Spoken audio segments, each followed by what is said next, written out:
ihe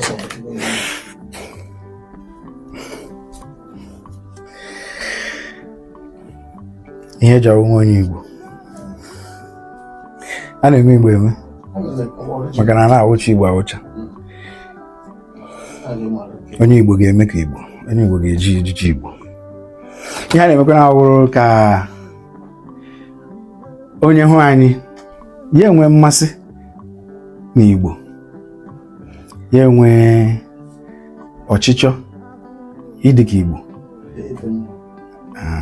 maka na ndị Igbo na-adịsa m. Ndị Igbo na-eme ka ahụrụ anya, ndị Igbo na-emepe obodo, ndị Igbo na-eme mma. So ọnụ ụzọ ije, ọnụ n'ama, ọnụ n'ụlọ, a na-ewe onye Igbo, biko ahapụkwala onwe gị aka. Ma gịkwanụ onye na-aza aha Igbo, gị onye na-aza aha Igbo ga-esi na ị chọghị gị na Igbo inwe mmekọ. Ekwute okwu, ngwanụ ka anyị niile nọkọta n'ofu region or zone, ya adịghị ka wuo ihe ọjọọ. Mana na-agbacha ọsọ agụọ mile,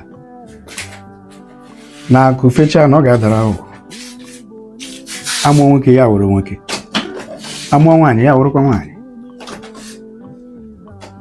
Onye bere ibe ya bere. Ihe anyị nọ na njem ya wụ ka anyị chịkọta Igbo ọnụ, ka anyị wepụtagasịa ihe ndị ejiri mara Igbo, nke na ebe a na nke na ebe nke ọzọ, nke na ebe niile na okirikiri na gburugburu Igbo. Ọ ya ka anyị ji Nnamen TV na-ewepụtagasị.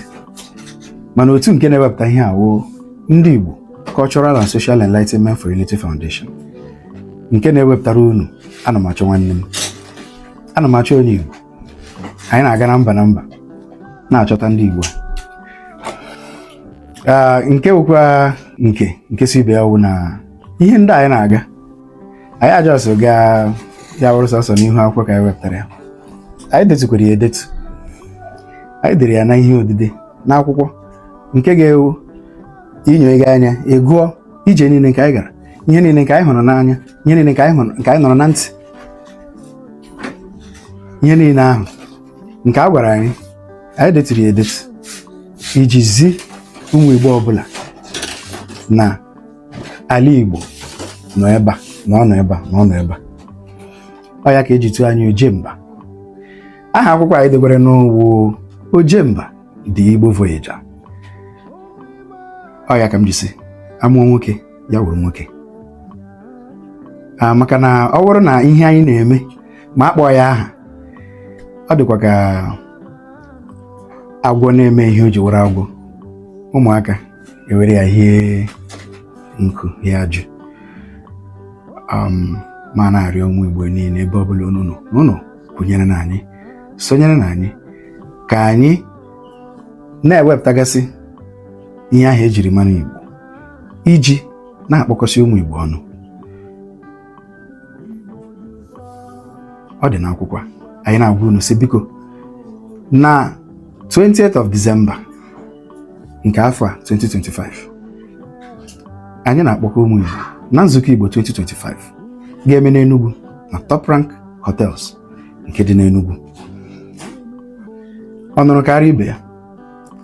Anyị enweghị nnukwu ego iji tinye ozi na mba ụwa niile, tinye ozi na igwe niile, ya ka anyị jiri platfọm nke anyị nwere jiri na-agbasa ozi ya. Otu ọbụla o si gata, Chineke ga-eme ndị nke fọrọ afọ, maka na onye akpọrọ okwu ịrụ ọrụ ga-ebidogoro ọrụ, onwe nkwado o jirikwa tinye. Ma na-arịọ ka udo na ọganiru chi eze n'ala Igbo niile. Ise ise ise.